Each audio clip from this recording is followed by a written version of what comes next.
Good morning. Hi, Garrett. The kids can go ahead and be dismissed. Have fun. Just a couple announcements this morning. Midweek is every Wednesday, 6 to 7, here at the church. Just gather together, have a little study, talk about kind of what's going on through the week in our lives. Hope Hammond is still doing her Hope for Kids with her crochet, headbands, scrunchies, bracelets, things like that. We do have our leadership training starting tomorrow from 7 to 8 p.m. That's July 11th, July 18th, and July 25th. So it's only 3 Mondays for an hour. So if you guys are interested in leading somewhere or maybe not know where you want to lead yet, please go ahead and come. Like I said, it's only for an hour. It's just kind of where we're going to get just a little bit of training, be able to maybe talk about some questions we might have when it comes to leading. Maybe we can help you kind of discover where you want to be at, what area maybe is for you. Leadership training is really a space where we can grow together as leaders and as a church. So if you are interested in, like I said, leading in an area, especially like this fall, please do come to that. It's very important. So small groups, we have a couple that will be kicking off. Well, I guess men's group will be starting this Tuesday, and then it'll be every other week after that. It's at Myron and Erica's house here in Martinsville, right across from Lynn Park. That is 6 to 7:30. And so while they're doing that, if we have any women who are kind of bored during that time, or you just want, some fellowship, 6 to 7:30. While they're doing that, you can go ahead and come over to my house. When we can just hang out, do a little study ourselves, just to kind of have fellowship as well while men are off doing that. And so, like I said, 6 to 7:30. Thrive is Thursday nights, 6 to 7:30 as well, for 6th grade through 12th grade. And then last but not least is tithing. So you can tithe online. I said it before, you can even send a text message. There's a Dropbox, just to give back, right? To first give to God. Anything after that is our offering. And so I'll go ahead and say Danelle is going to come up and give our message for today. She's probably a little bit more holier than us at this point because she's been to Israel and she's walked the land. So at this point, she might just be a little bit more ahead than we are. So she's gracing us with her presence this morning. But here's Danelle.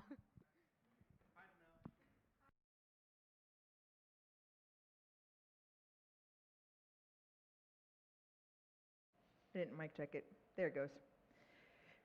So I thought she was going to say I finally reached the cool kids club because I did the dudes. It's official. I know. Garrett, you probably shouldn't sit in the front row. Nobody can see. Nobody can see. You're too tall. Okay, so I know Johnny's online, Bo's online, my mom's online, Heidi and Irish are online. Is there anybody else that I may have given COVID to last week? Hi, online. So I came back from Israel and I tested negative, and then Tuesday at work I tested positive, and then by Friday I was negative again. So I don't know. Good luck figuring that out. But unfortunately, that leaves a lot of our church in quarantine. So we miss you. Sorry. So this week we're talking about, well, our series right now is about being offended and trying to help us stop being offended. And so this week I get to talk about those people, which hopefully there aren't any of those people in this church. But we're all exposed to those people. So the first thing I wanted to do is talk about, like, just in general, what does being offended mean? Like, what's the definition of being offended? And so it means there's a negative emotion, that you experience a negative emotion caused by either words or actions that somebody's done that's contrary to, like, your values or your morals or your beliefs or idea patterns. And so you develop a negative emotion because of the words of others. Now, I know we're all familiar with like Roundup, right? I was trying to find the classic like Roundup commercial where it showed the squirt on the dead weed, but Roundup's gotten rid of most of their commercials, because lawsuits and stuff. I found one, but and that is not the way it's supposed to be cut. But anyways, it's fine. It's fine. Anyways, okay, so Roundup is weed killer, right? You squirt it on something, it kills the intended thing. Not only weeds, like grass, anything that it hits is going to be dead. You've probably seen a few neighborhoods in town and in Casey that look like they had Roundup squirted all over it because the lawn company made a mistake and killed everybody's grass. If you didn't know that, then that means you aren't friends with Jay Markwell because he was very verbal about how his yard looked after they sprayed weed killer all over his beautiful lawn. But I believe that offense or being offended is the Roundup to relationships. It is a killer of relationships. And I think that's probably the number one cause of friendship fallouts, relationship fallouts, unfriending on Facebook. It's because being offended and not addressing your offense is a relationship killer. And if you think about it, when you're offended, like sometimes in the moment you can get real hopped up on it, and be like, oh, I'm so offended. It's such this big thing. But like if you think about being offended, there's no win when you're offended. You don't get more joy or more peace. You don't experience more patience or kindness. Instead, all of those things have been killed because you're harboring your offense. Now, the big thing about being offended is that being offended is inevitable. It's going to happen when you're in relationship with other people. However, living offended is a choice. So maybe bring to mind, like, when was the last time you were offended? For a lot of people, it's on social media. They love to get offended on social media, type off their response that they probably wouldn't have said in person if they were in friendship with that person. But maybe it's in a friend. Maybe there's been something kind of festering that you haven't addressed, and so that relationship is kind of falling apart. Maybe it's in your family. And sometimes it is from those people. Like there are classic those people, right? We call them Karens nowadays, which we always feel bad because we have Karen at work, and she's like the sweetest person you'd ever meet. But she understands the Karens that happen in the world too.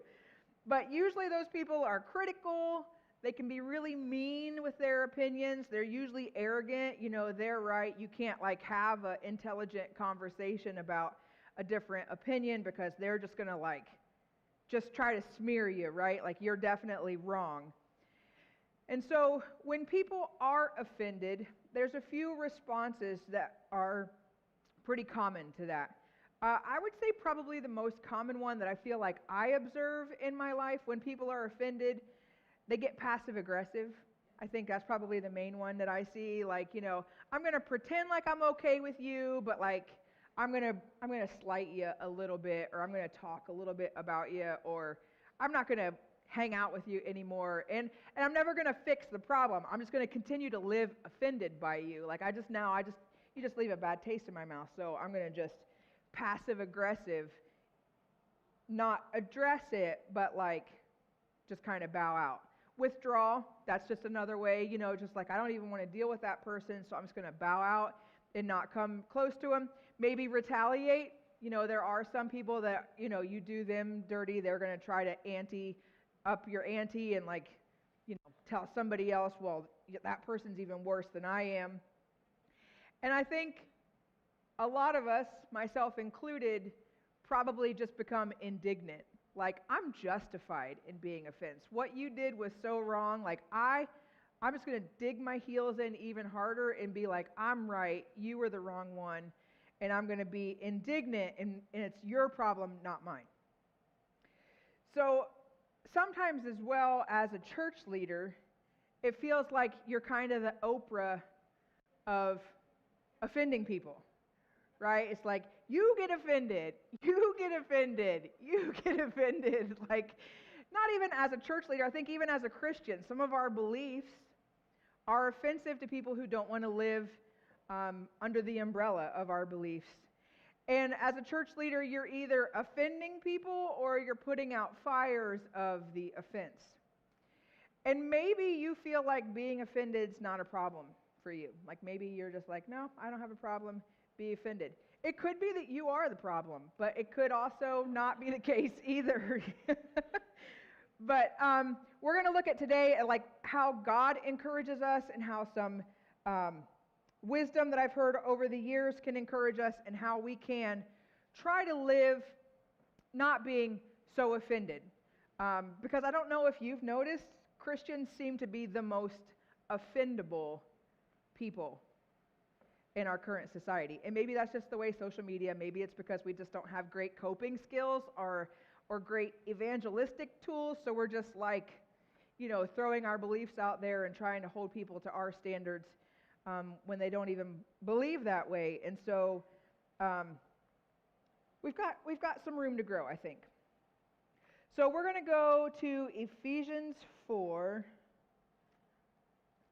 And when I was looking up Ephesians, it's a good section apparently. I got all kinds of lines and highlights, and I even drew pictures on this page and everything.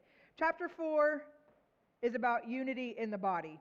So if you ever think to yourself, like, how can we make our church healthier? Or how can I do relationships healthier? Or how can Christians work together in a more healthy way? Ephesians chapter 4 is where you want to go. We're going to only focus on a few of the verses, but this whole chapter is about unity in the body. And this becomes real important real quick because the enemy knows. The enemy knows that if he can disable the bride of Christ, if he can make the church ineffective, if all we do is live offended and offend other people, and we can't even do relationships within our own church community, how are we going to do relationships outside of our church community? The enemy knows that this is a pretty great attack because he's paralyzing the church. The church can't effectively do its mission, and so this is why it's really important for us to really think about this and pray about this and process this, either when we know we've offended somebody else or we have been offended by them. So the passage that we're going to read is 26 through 32. I'm going to go ahead and just read it now, and then we'll kind of go down through some of the sections.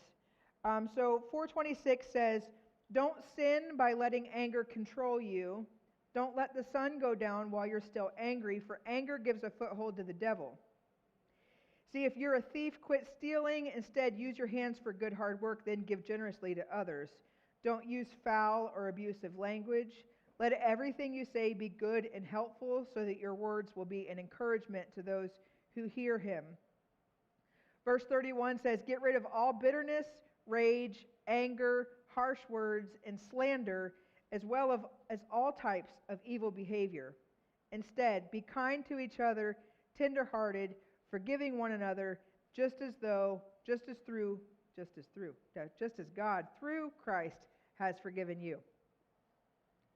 So we're going to start with the first couple verses and break them down a little bit. It's pretty self-explanatory, right? Like if we could just like maybe hang that scripture on our mirror and try to live by those words, we probably would be able to get along with each other a little bit better.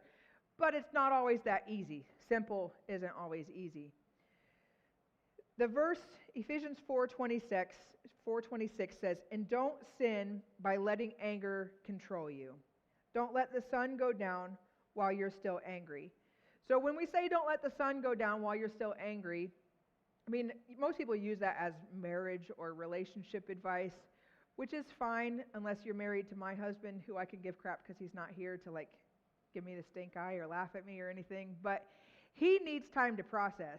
So while I really want to like get the thing done and like have the argument, he needs to sit and process, and like I have to give him a day or two, and then eventually we can like come back to the conversation, which is really frustrating for my type of personality because I want to get it out and have it over with. But what we can do when we think about our relationships with our peers in our church community and in our work, and whether we're dealing with those people or people just that we love, because I don't know about you, but sometimes people that I love say things that I kind of sometimes could find offensive if I wanted to live in that space. But the day of our hurt should be the same day as our healing.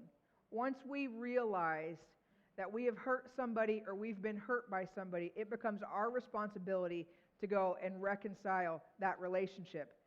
And did you notice I said if they've hurt us, it's still our responsibility to go back and reconcile that relationship. And I think that is a big part of the equation that a lot of people are missing, and why relationships in and out of the church can fall apart so easy. It also says in verse 27 that anger gives a foothold to the devil. So that verse is what convicted me several years ago when I realized like the only emotion I was in touch with was anger, irritability, and frustration. And so I was praying and asking God for a miracle, hoping he would just like take away all the anger. When fortunately it's been like a years and years and years process of learning to identify my anger, to try to find the cause behind my anger, to find that that's actually not the emotion I'm experiencing. It's just the only emotion I know how to identify with. But if I get angry and I actually spend time reflecting in it, I can realize, oh, I'm actually angry because my feelings got hurt, or I'm angry because I got disappointed, or, there's actually another emotion lying under there. But if we live in that anger, we're giving the enemy a foothold. We are creating a space for him in our heart to come and cause damage. And we don't want to give him a foothold. We want to give him a foothold in our relationship with our children, or in our marriage, or in our church community, or our friendships. Like, these are places we want to keep the enemy out of because they're sacred. They're places that God's put us and positioned us in. And so anger itself isn't the sin, but it can trigger most of us to sin. If we think about our behavior when we're angry, it's usually not out of love and kindness. Usually we are injuring somebody or a relationship or something. And so again, there's no win when we live in that offended state. So one of the things that Johnny's been thinking about lately is like, what's pulling your strings? Are you being a puppet led by the world, or are you being led by the Holy Spirit? So that, again, that anger, I think part of the point that I want to encourage us to think about is looking at anger like an antenna. Once we get that frustration or that irritability, instead of just acting on that impulse and moving forward with being offended or whatever we're going to do to cope with it, using that as an antenna, what am I actually feeling? Because some people are really good at expressing their emotion, but I think especially in America, in this Western world, we've just kind of suppressed what emotions actually are, but there's probably something else under there. And then we have to be careful, because if we're holding on to anger, we start like nurturing the offense. Again, we start to become indignant, like, I'm right, that person was wrong, look at how wrong they are, look at how they always do that thing. We start rehearsing the hurt, like going back through and reliving it so that we can stay angry. And then sometimes we'll start slandering. You might not call it slandering, you might just call it venting. But, you might be calling your best friend and be like, can you believe what this person did again? Like, you're slandering that person instead of following through and like reconciling the relationship. You're living in the offense, you're putting it on, trying it on for size, seeing how it feels, and it can harden your heart. And it gives the enemy or Satan a foothold in that relationship, or just in your heart in general. You can become bitter. If you're bitter towards one person in a group, you might find yourself being bitter to the whole group. You just really start to compartmentalize and put people in a you're bad, I'm good, enemy, friend, and then you start compartmentalizing, which makes it easier to break the relationship down. And it is tempting to use righteous anger to defend ourselves. Sometimes I hear that a lot from especially from Christian circles. Like, we should be angry about this. You know, Jesus was angry. He came in and he flipped the tables. And so it's not so much that anger is the sin, it's living in it and what we behave out of it. And we don't give other sins the righteous tag. You know, we don't go, oh man, I went to the East Star buffet and I had some righteous gluttony. You know, like I really was so good. You know, we don't think about our righteous lust that led us to go look at a porn website. You know, it's not, we don't tie righteous to anything else, but we do try to justify our anger, especially when we think that Christianity is doing things the right way. We can justify anything. You can take this book and justify anything. We can justify going back to slavery if we want to just read the text. But it's the heart posture that Jesus wants us to see instead of seeing the law and the words. Who's the relationship with behind it? What does God actually want for me to do? Does he want for me to act out of anger, or does he want me to display his love and his grace? Ephesians 4:29 says, don't use foul or abusive language. Let everything you say be good and helpful. Okay. Working on it. Okay. So that your words will be an encouragement to those who hear them. That one's hard. I remember a few years ago, I was building a trampoline at the house on York Street. And I was building it by myself, which is just so fun. And I was out there, and Dane was out there with me, and I was so mad, like pulling those springs and trying to get the whole thing stretched and ready. And I was like, oh, this thing's going to make me say bad words. And Dane was like, oh, I know what you were going to say, Mom. And I was like, okay, this was when I was still doing really well at not cussing around my kids. So I was like, you do? Like, what do you think I'm going to say? And he was like, you were going to say, that's stupid. And I was like, that is exactly what I was going to say. Can you go inside so I can say it a whole bunch? It's hard, though. You know, it's that knee-jerk response. And again, I don't know if you want to classify that as a sin, but again, it's about your heart. So again, we're developing spiritual antenna, so to speak, to be able to be aware of what's happening within me. You know, if I find myself dropping the F-bomb, that should be a pretty big signal for me, because I'm pretty careful about that word nowadays. Back in the day, I wasn't. But, you know, so if that word comes out, that's a big red flag. Mommy super needs a timeout. It is time for me to go fix myself, because I don't need to be working on that. I remember Dad came over when Johnny and I, well, it was in that season when I hated Johnny and I divided our house in half and he couldn't come on my half of it, and I was talking to the divorce attorney and stuff, and Dad came to try to like mediate a conversation between us, and I think I usually tried to mute myself a little bit for my dad, but that day I was like, oh, effing this, and I will never effing love him again. And my dad was like, can you calm down? And I was like, God lets me cuss in my prayers. It's fine. And he did. He had grace for me. He met me where I was at, but like, probably don't need the F word in your everyday situation, just saying. Why? Well, because Proverbs 18:21, which I don't have a slide for, but Proverbs 18:21 tells us words kill or words bring life. So when I am in my righteous anger and I can go ahead and just completely tear you down with your words, that has impact in the supernatural and then in the literal. Like, obviously, if I tear you down, which I used to be really good at doing, I remember being convicted of that too. Like, I am really good at, it was when somebody prophesied that I would eventually preach from the stage, and I was like, you're so nuts, that's never going to happen. But I realized at that time I was really good at using my words to tear down, not to build up, and so that was something I'm still working on.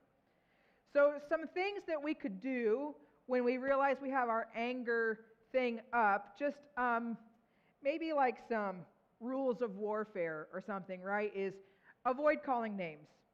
There's not ever going to be anything really beneficial from calling somebody names. It's really hard not to call Garrett names. I'm not going to lie. He asks for it, like literally. But anyways.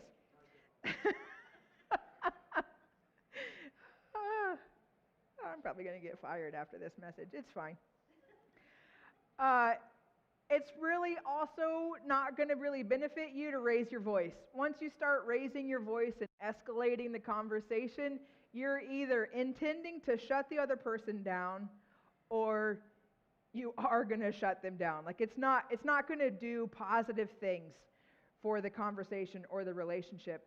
A big thing I hear about, especially for marriages, and this was something that Johnny and I had to go to counseling a few times to figure out, and now thankfully we both do well with it, but it's don't get historical. Don't go back and dig up some old, well, remember, when we were married for 2 years, you did this thing, and like, if you've forgiven that thing, you got to let that thing go. Another one is trying to avoid those never and those always. You never do it, you always do this, trying to avoid those kind of statements because those are rarely ever true, and they don't help, again, this conversation continue. In your marriage, never threaten divorce. And then one that's really important for all of you to know is that when you're in a fight, it's not good to quote your pastors. That's also a really bad idea. Those are all off. Those are below the belt things. Done that one before too. But Ephesians 4:31 through 32. Here again, we're digging down into the heart of the issue. Get rid of all bitterness. So we were talking about all up here things, right? My voice, my language, my words well, now we're getting down to the heart of it. Get rid of all bitterness. I think bitterness is the root of offense or being offended. So get rid of all bitterness, rage, anger, harsh words, slander, aka gossip, as well as all types of evil behavior. Instead, be kind to each other, tender-hearted, forgiving one another, just as God, through Christ, has forgiven you. You know the cartoons that used to have the angel on one side and the devil on the other? I think that can happen in that offended moment. And that's what I'm hoping that we will walk away from in this conversation, is at least that little discernment tool of, hey, I just want to be really mad. Like whatever that person did has made me mad. I'm offended. They're wrong. There's something there. And then we've got the other side saying, yeah, you know what though, but like, guess what? Now we've become aware of the problem, so now it's our responsibility to go and address and try to reconcile and repair that relationship. So when we become offended or we get that anger rise up in us, it now becomes our responsibility to go back and repair the relationship. So when you are offended, it doesn't mean you're right.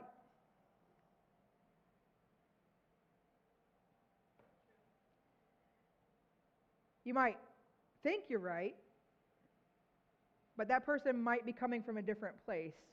And so that's one of the big things we have to think about when we're feeling that offended. The other thing when we're offended is you don't want to assume, unless you're assuming that person has a benevolent heart behind it. Because oftentimes what you're offended by wasn't meant to offend you, unless it's on Facebook, then it might have been on purpose. But most of the time, it's just a difference in belief, a difference in being raised, a difference in life experience that has just rubbed you the wrong way. So don't assume that they did it to hurt you, or don't assume, again, that's where you have to take the responsibility to reconcile the relationship and go to them and say, hey, I actually kind of got my feelings hurt, or I left that conversation mad, and I'm sorry, and I just kind of want to know what your heart is behind it. Also, if you assume that they have a benevolent spirit behind it, you often don't become offended. If you're like, oh, I'm sure they didn't mean it that way, you can usually dismiss something that wasn't made to offend you anyways. In order to do any of this, though, we have to learn humility. We've got to resist the temptation to be the most right, to dig our heels in, to be justified and indignant and saying, well, I don't have anything to apologize for. That isn't going to help the relationship. And then we also have to try to just reserve judgment and consider them. Where are they at? What are they going through right now?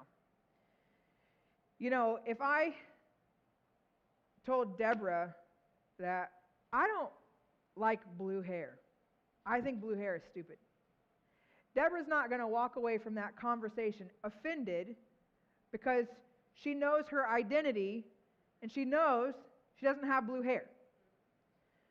So that identity component that I think we've been hopefully trying to teach and preach and reinforce over the past few years, that you are made in God's image, that you are Christ-like, that you do have a good heart in there. Like, if you know your identity and somebody says something to you, well, that's not offensive because I know that's not who I am. So if you say this to me and I know that that's not how I am at all, then I shouldn't be taking offense to that because I know who I am. I have these little doodads. Garrett, you want to pass these out to everybody? Great job, Garrett. You're amazing. So Carolyn Yoder was teaching about being offended a while back, and so she has a journal prompt. She's big on journaling, and so I've done this a couple of times as well. And so this is something you can do if you realize like you've got a relationship that is not working well. You're constantly being annoyed by that person, or they're offending you, or maybe it's a past thing. There's 4 journal prompts to go through. The first one is, what am I afraid of? So that way you're identifying your trigger. Am I afraid this person is trying to control me? Am I afraid that this person misunderstood me? Am I afraid, what am I afraid of? And then as you're praying through it, you're praying and asking God, what is your truth? What do you say? And then what do I need? So that way you're asking the Lord to fulfill the thing that you thought was being attacked from the person that you're having this issue with. The other question is, after you've kind of gone through your internal challenge, asking the Lord to give you a word of wisdom or a word of knowledge and say, what is it they're afraid of? This might alert you to a weakness or a tendency that they have, or maybe even a trauma that they had when they were younger that's preventing them from allowing the relationship to deepen. And so this might be a panic response or something. So you're asking the Lord, what are they afraid of? And then you're asking the Lord, what do they need? Or even more specifically, what do they need from me? So that you can kind of go through, and that will give you some tools to be able to restore that relationship. So what do we do now as we walk away from today? The number one thing is to apologize. And I was just watching a show yesterday, and they were having a fit they were saying, you need to go apologize. What the heck was that? Oh, a BBC documentary on a monastery where they brought 5 people without religious background to live in with the monks for 40 days. And so at one point in time, 2 of the guys are really like having it out with each other, and they're just like super angry, and they go to cool down, and they're like, you need to go apologize. And the guy was like, why should I apologize? He's the one that was wrong. He's the one that raised his voice first. He's living in his offendedness, right? Pointing the finger. And they were like, you need to go apologize for your part of it, for the fact that, you responded, or you're sorry that you made them mad. Like, there's always something in there that you can apologize for if you can walk in humility. It makes me think about how Jesus served, and Jesus washed his betrayer's feet. Like, he knew at that evening that Judas was going to go that night and betray him, and yet he still washed his feet, and invited him to the table for the meal. So if Jesus can do that to somebody who's literally about to murder him, surely we can do that to a friendship that's gotten rough around the edges because we're being too stubborn to just fully apologize, or to somebody online that's irritated us, or when we're hanging out with those people at a family gathering or something like that. Surely we can take a piece of the humble pie and get lower. We can, like, think about your friendships. Like, how can I outgrace them? You know, how can I one up grace and mercy and love in that relationship? How can I take that next step? And a lot of times we talk about when Jesus came, you know, like he fulfilled the law. You know, all the old covenant laws were fulfilled just in the two things that he told us to do, to love God and love people. But Jesus actually makes the law harder, because Jesus cares about the heart, and the heart isn't something you can just manipulate, right? Your heart takes a while to kind of catch up when you're learning about how you want to behave. It takes a while sometimes for the heart posture to catch up to it. But he tells us when he's on the Sermon on the Mount, Jesus says in Matthew 5:22 and 23, if you're coming to the temple and you're getting ready to tithe or lay your offering down or even lay your worship down before me, and you suddenly remember that someone has something against you, notice he's not saying you've got something against somebody else. You become aware that somebody has something against you. Leave your sacrifice, go and reconcile with that person, and then come back and offer your sacrifice to God. Reconciliation of relationship is really important in the kingdom. And can you imagine a church body that lives like that? Like the big capital C church, if even the churches around, like if we could figure out how to outserve one another, if we could figure out how to not just say we're right and you're wrong, if we could learn how to extend our love to one another, I think the church will be back on its mission. But I don't think it's what the capital C church or Christians are modeling right now, because, like I said before, it seems like Christians are the most offended or offensive in our current society. What if we lived in a way that the same day that we get hurt is the same day that we get healed? So again, if we realize I've offended somebody else or they've offended me, either way, I'm aware of it now. I need to go reconcile it. So this takes some honesty and some deep heart work. And Psalms 139 has a great prayer for us to go on. It says, "Search me, O God, know my heart, test me and know my anxious thoughts. Point out anything in me that offends you," isn't that interesting? "And lead me along the path of everlasting life." Can you pray that? Search my heart, God.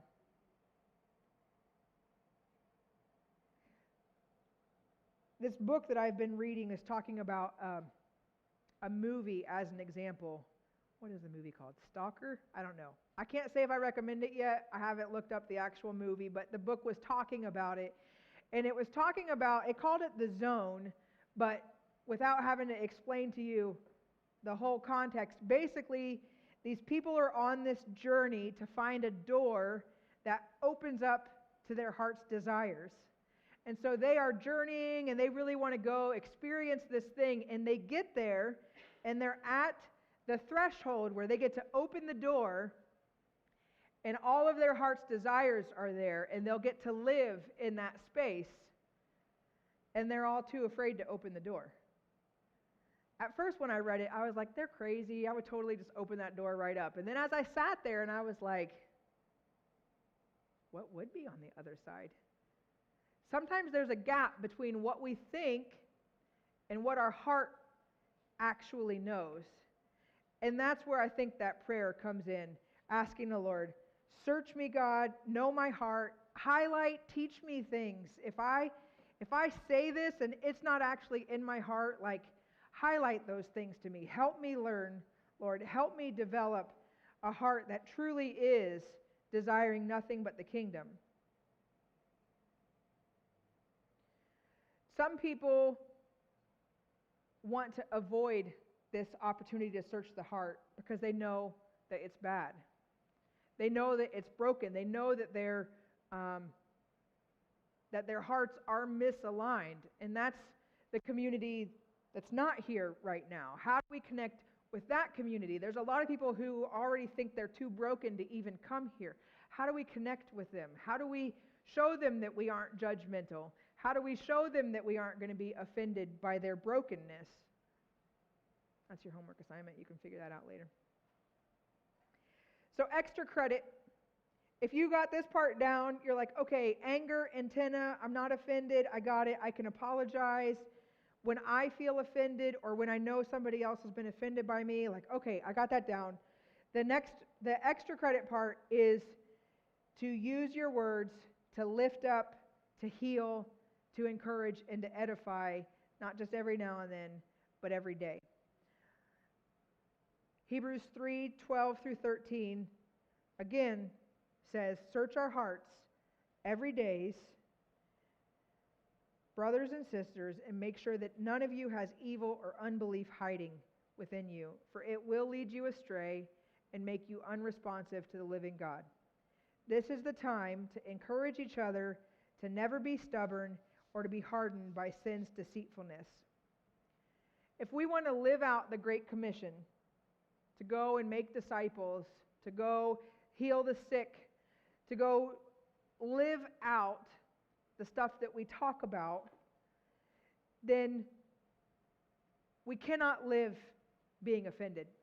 We have to learn to get over that. We have to learn how to change our words from words to prove that we're right and that we are doing the right thing to words that heal and uplift, to prophesy. You know, that guy told me I was going to preach, I don't know, Bo was a baby, so 7.5 years ago. It was impossible. I was in a completely broken marriage. I didn't even know fully if I was believing in what this even teaches, and he obeyed the prompting of the Lord to say a word that looked impossible and planted the seed. Our words give life, or our words kill. Even if it's not something you see right there in the moment. Like, it took years for that seed to develop, but it was there. So just remember, when you are offended, that being offended is inevitable. It's going to happen when you're in relationship with other people. And it's not even, I was going to say people who are raised differently than you, but like my brother can offend me sometimes, and vice versa. And we were raised in the same environment, but none of us actually are raised the same because we have different personalities. Our parents respond to our personalities different. So whenever we're around any other human, being offended is inevitable, but living offended is a choice. And choosing anger over healing isn't going to help us. It isn't going to help them. And it just gives the enemy a space to work. Back when I was learning kind of the prophetic, I could see on some people, not that they were like possessed by demons or something, but it was like literally the demon had, I don't know what those little things are. When you're climbing a mountain, you got them little hook things or whatever. It just had a little hook, and it was just hanging out, just hanging out on their belt, just, hanging out there. And I was like, that's really weird.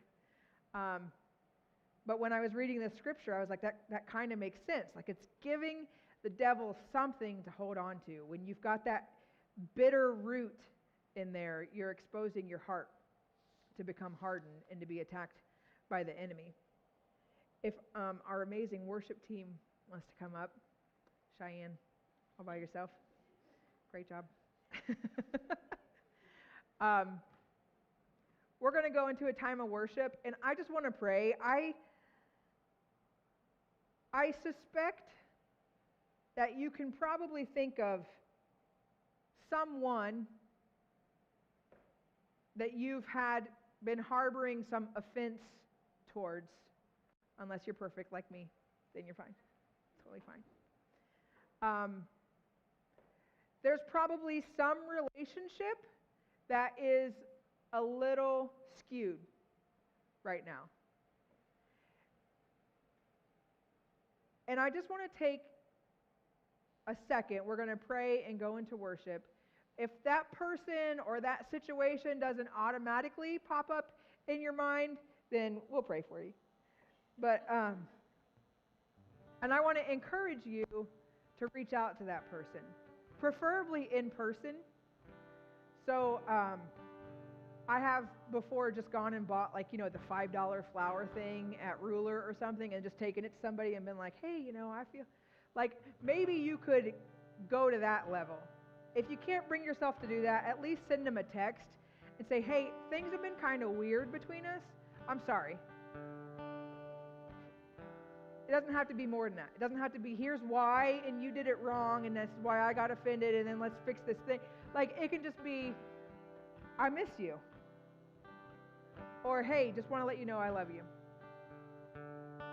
Doesn't have to be a whole Dr. Phil episode, sorry, Johnny, where you really go into the heart of it and figure it out. Just a reminder, hey, I really love you. I want to fix whatever's going on between us. And then I would like for us to think about asking the Lord to search us and to know our heart.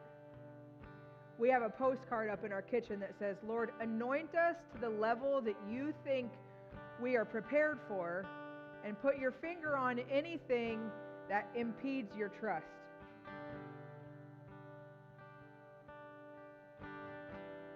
We aren't ready to move on because he's still working on a lot of things within us.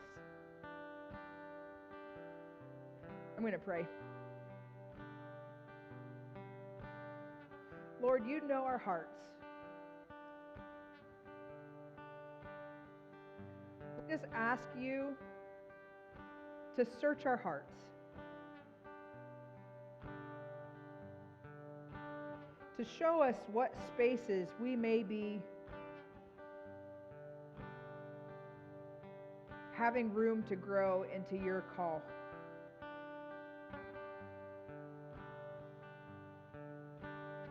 Lord, we pray for community. We pray for you to teach our hearts how to outlove, how to outgrace, how to outmercy, how to outserve one another. We give you permission to help us explore what being humble enough to do that looks like. We give you permission to help us push against the culture of being offended and to extend grace and accept our responsibility. Lord, it's easy for us to love you. Help us to love those people. In Jesus' name.